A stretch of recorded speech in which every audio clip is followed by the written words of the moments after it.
நன்றி நன்றி நன்றி என்று நாள்தோறும் பாடிடுவோம். நன்றி நன்றி நன்றி என்று நாள்தோறும் பாடிடுவோம். வல்லவரே நல்லவரே, வல்லவரே நல்லவரே, நன்றி நன்றி நன்றி என்று நாள்தோறும் பாடிடுவோம். நன்றி நன்றி நன்றி என்று நாள்தோறும் பாடிடுவோம்.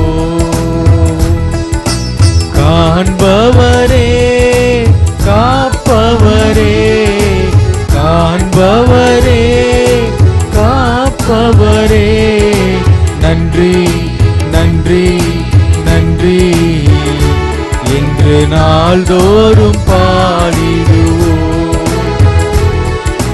நன்றி நன்றி நன்றி என்று நாள்தோறும் பாடிடுவோம். நோய்களெல்லாம் சுமந்து கொண்டீர், நோய்களெல்லாம் சுமந்து கொண்டீர், நன்றி நன்றி நன்றி என்று நாள்தோறும் பாடிடுவோம். நன்றி நன்றி நன்றி என்று நாள்தோறும் பாடிடுவோம்.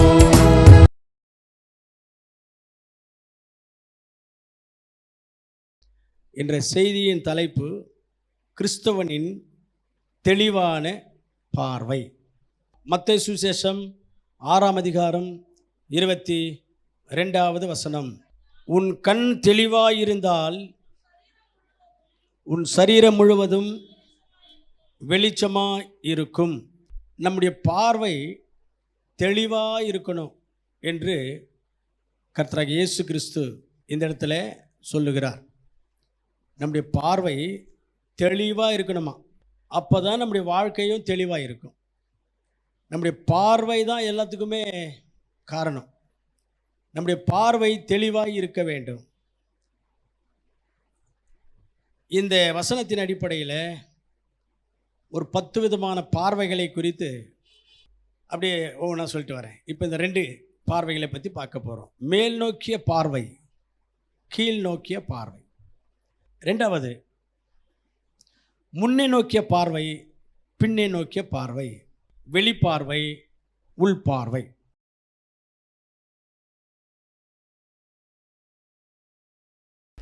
சூழ்நிலைகளை பார்க்கிற பார்வை, சூழ்நிலைகளை கையாளுகிற அல்லது வசப்படுத்துகிற, கண்ட்ரோலில் வைத்து கொண்டிருக்கிற கர்த்தரை பார்க்கிற பார்வை. இது ஒரு 2 பார்வைகள். சூழ்நிலைகளை பார்க்கிற பார்வை பேதுருடைய பார்வை. இயேசுசாமி தண்ணி மேலே நடந்து வர்றாரு சீஷர்களை காப்பாற்றுறதுக்கு. அப்போ பேதுரு பார்த்து ஆச்சரியப்பட்டுட்டு, ஆண்டவரே நானும் கூட நடக்கிறதுக்கு எனக்கு நீங்கள் உதவி செய்யுங்கன்னு கேட்குறாரு. நானும் நடக்கிறேன் அப்படின்னு. சரி நடந்து வான்ற இயேசுசாமி சொல்கிறார். ஜலத்தின் மேலே தண்ணி மேலே பேதுரு நடந்து வர்றார். அங்கே வரும்போது அவர் சூழ்நிலைகளை பார்த்தாராம், அந்த அலைகளை பார்த்தாராம். மத்தேயு சுவிசேஷம் 14ஆம் அதிகாரம் 30வது வசனம்.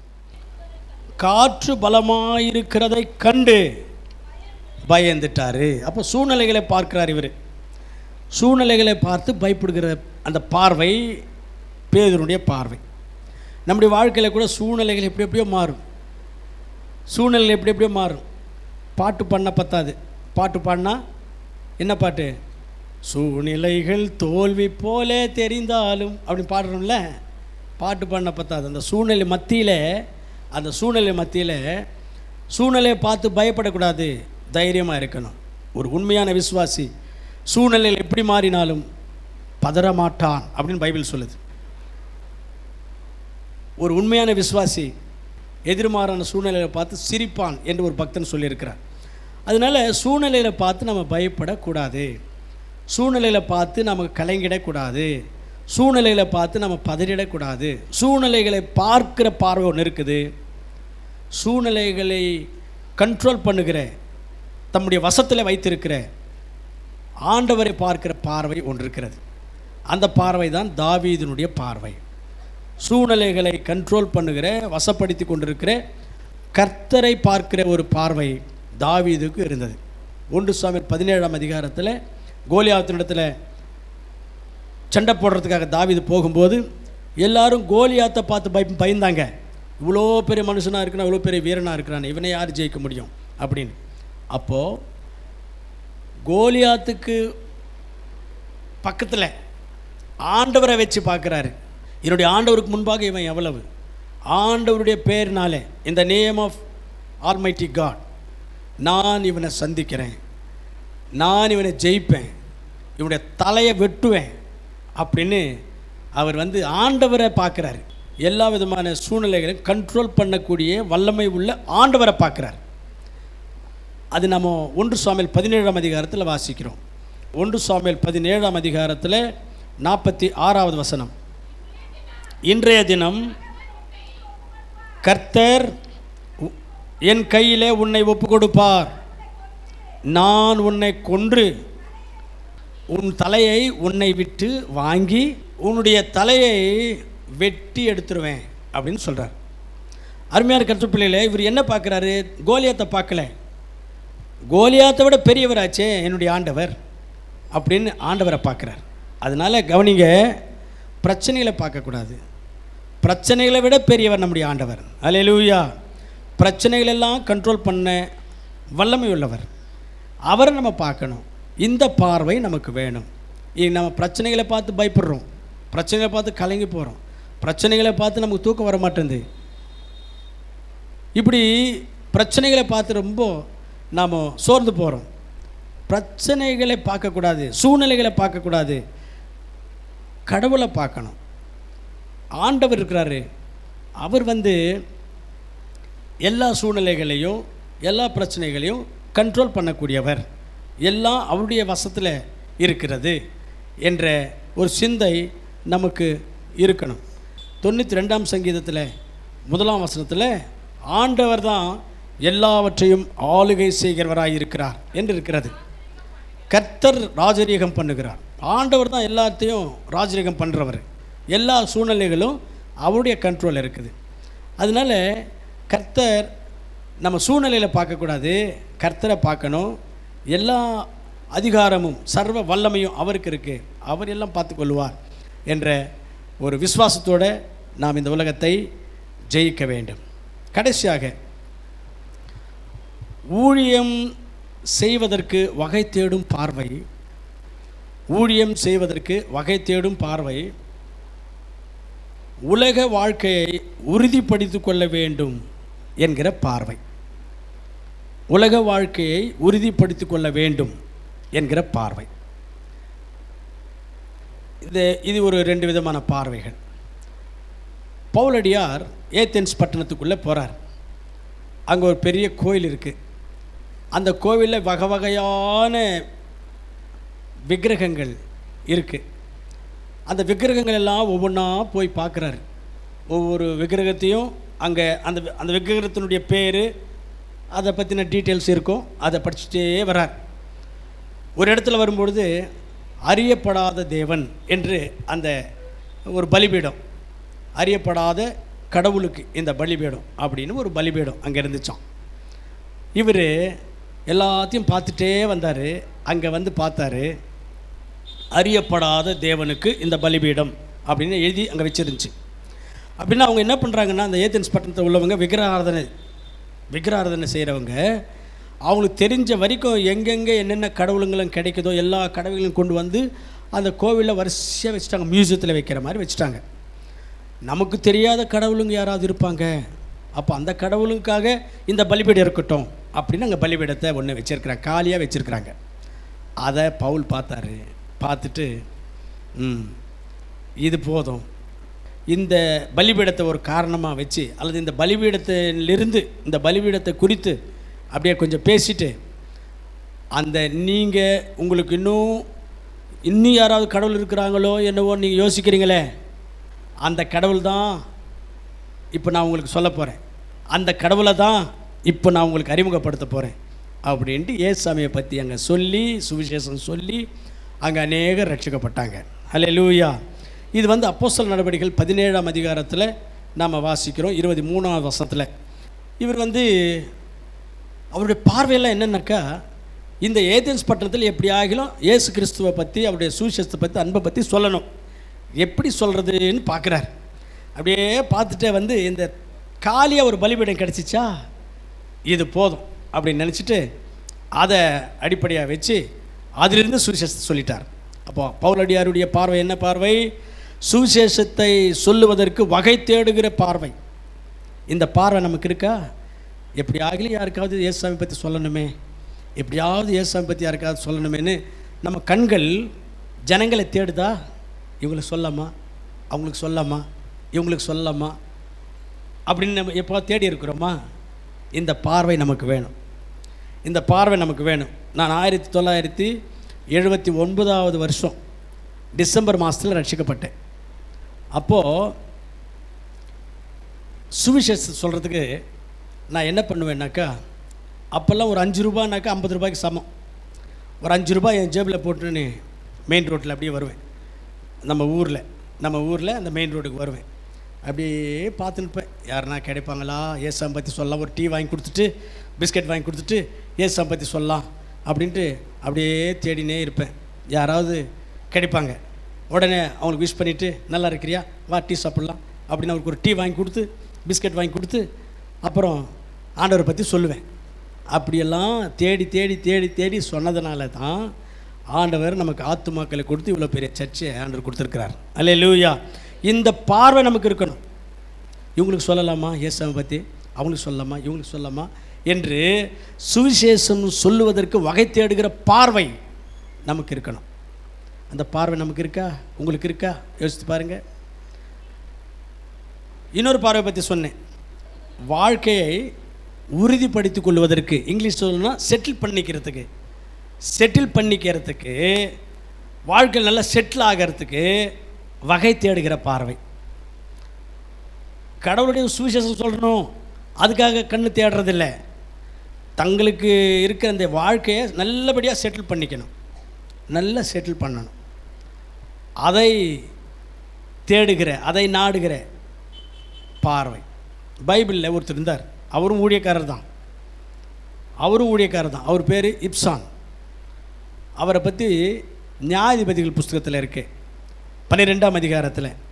இந்த இப்சான் என்கிறவர் 8ஆம் வசனம் 9ஆம் வசனத்தில் வாசித்தா அவருக்கு மொத்தம் 60 பசங்க நினைக்கிறேன். இப்சான் நியாயாதிபதிகள் புஸ்தகத்தில் 12ஆம் அதிகாரம் 8ஆம் வசனம் 9ஆவது வசனம்.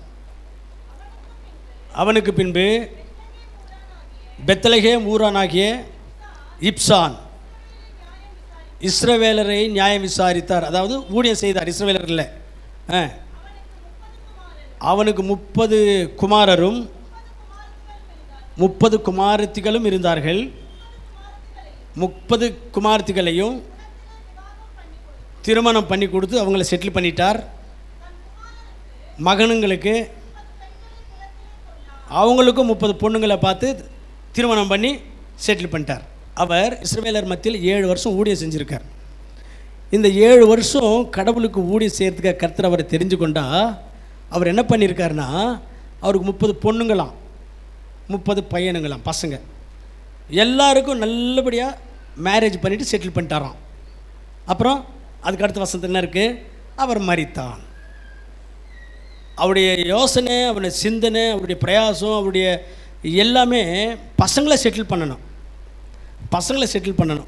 பசங்களை நல்லபடியாக செட்டில் பண்ணணும். இன்றைக்கி நிறைய பேர் கிறிஸ்டியன்ஸ்க்கு இதே தான் சிந்தை, இதே தான் எண்ணம். பசங்களை செட்டில் பண்ணணும், செட்டில் பண்ணணும், பசங்களை படிக்க வைக்கணும், பசங்களுக்கு உத்தியோகம் தேடி வைக்கணும், பசங்களுக்கு ஆஸ்தி சேர்த்து வைக்கணும்.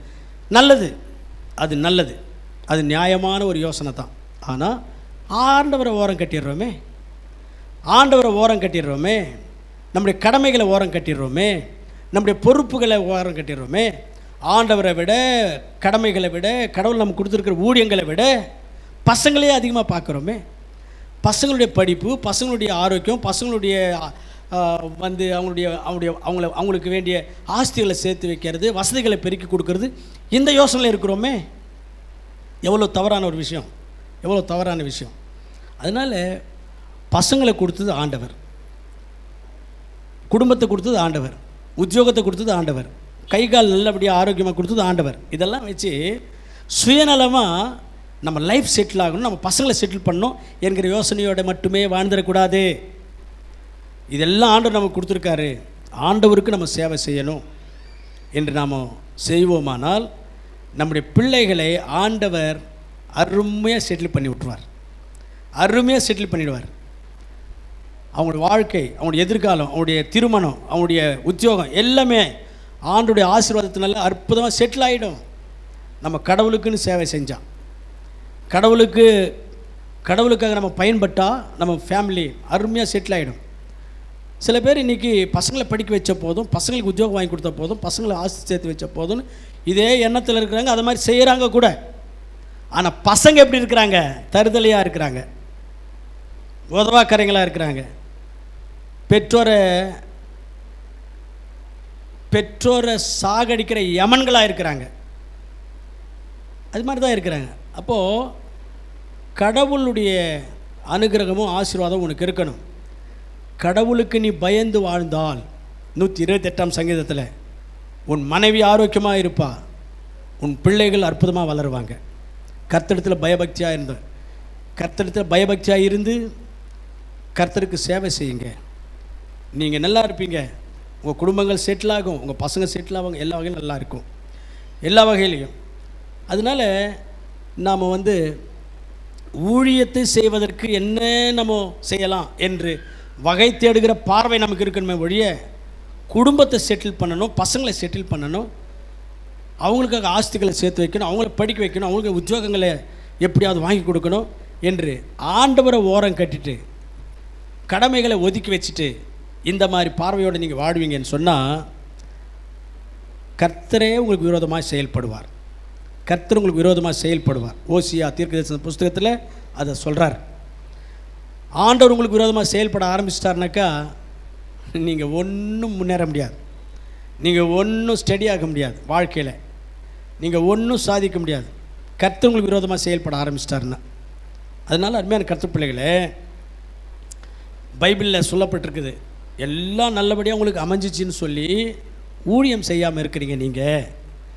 அதனால் எல்லாமே ரிவர்ஸ் ஆகும், எல்லாமே ரிவர்ஸ் ஆகும் அப்படின்னு உபாகம புஸ்தகம் 28ஆம் அதிகாரம் 47ஆம் வசனத்தில் வாசிக்கிறோம்.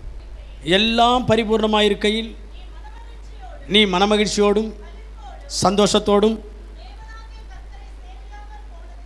தேவனாகிய கர்த்தருக்கு சேவை செய்யாமல் போய்விட்டாய், அது நிமித்தம் சகலமும் குறைவுபட்டு பட்டினியோடும் தாகத்தோடும் நிர்வாணத்தோடும் கர்த்தருக்கு விரோதமாக எழும்பி சத்துருக்களை அனுப்புவார். புரியுதுங்களா? அப்போது நீ செட்டில் பண்ணணும், குடும்பம் ஸ்டடி ஆகணும், பசங்க ஸ்டடி ஆகணும், வாழ்க்கை ஸ்டடி ஆகணும்னா கர்த்தருக்கு சேவை செய்யணும், கர்த்தருக்கு பயந்து ஏதாகிலும் ஒரு வகையில் கடவுளுக்கு நீ பயன்படணும். உன்னுடைய சேவை கர்த்தருக்கு தேவையாக இருக்குது. அதை விட்டுட்டு நீங்கள் எல்லாம் சம்பூர்ணமாக இருக்குது, சந்தோஷமாக இருக்குது, ஒன்றும் குறையாமல் இருக்குது, எல்லாம் நல்லா இருக்குதுன்னு நினச்சிட்டு நீ கர்த்தருக்கு சேவை செய்யலைன்னா எல்லாம் ரிவர்ஸாக மாறும், கர்த்தர் உங்களுக்கு விரோதமாக செயல்படுவார் என்று இந்த வசனம் உங்களை எச்சரிக்கிறது. அதனால் அருமையான கர்த்தர் பிள்ளைகளே, இந்த உலகத்தில் ஊழியம் செய்ய வேண்டும், எப்படி ஆகிலும் ஏதாகிலும் உலகில் ஊழியம் செய்ய வேண்டும் என்கிற பார்வையோடு வாழ்வோமாக. நம்முடைய வாழ்க்கையில் கர்த்தருடைய ஆசீர்வாதங்களினாலே நாமும் நம்முடைய குடும்பமும் அருமையாய் ஸ்டடியாய் செட்டிலாய் கர்த்தரை மகிமைப்படுத்த கர்த்தர் நமக்கு கிருபை செய்வாராக. ஜெபம் செய்வோம். எங்களை நேசிக்கிற பரலோகத்தின் பிதாவே, எங்களுடைய பார்வை ஒரு தெளிவான பார்வையாக இருக்க வேண்டும் என்று எங்களோடு பேசுனதுக்காக உமக்கு நன்றி ஆண்டவரே. பைபிளில் எத்தனையோ பேருடைய பார்வை கர்த்தருடைய பிள்ளைகளாக இருந்தும் ஆண்டவரே அவங்களுடைய பார்வை சரியில்லாததுனாலே வாழ்க்கை பாழாய் போய்விட்டது. எல்லா வகையிலேயும் நஷ்டங்களையும் கஷ்டங்களையும் சாபங்களும் அனுபவிச்சாங்கப்பா. எங்களுடைய பார்வை நாங்கள் கர்த்தாவே நாங்கள் காத்துக்கொள்ள வேண்டும் என்றும், ஆண்டவரே எங்களுடைய பார்வை ஆண்டவரே மேல் நோக்கி இருக்க வேண்டும் என்றும், முன்னோக்கிய பார்வையாக இருக்க வேண்டும். வெளிரங்கமாய் பார்க்கிற பார்வை அல்லாமல் உள்ளார்ந்து பார்க்கிற எங்களுடைய உள்ளத்தை பார்க்கிற பார்வையாக இருக்க வேண்டும் என்றும், சூழ்நிலைகளை பார்க்கிற பார்வையாக இருக்கக்கூடாது. சூழ்நிலை எல்லாவற்றையும் கையாளக்கூடிய வல்லமை உள்ள தேவனை பார்க்கிற பார்வை எங்களுக்கு இருக்க வேண்டும். ஊழியம் செய்வதற்கு வகை தேடுகிற பார்வையாக இருக்க வேண்டும். வாழ்க்கையை ஸ்டடி பண்ணிக்கிறதுக்கு, செட்டில் பண்ணிக்கிறதுக்கு வகை தேடுகிற பார்வையாக இருக்கக்கூடாது என்றும் எங்களோட பேசுனதுக்காக உமக்கு நன்றி அப்பா.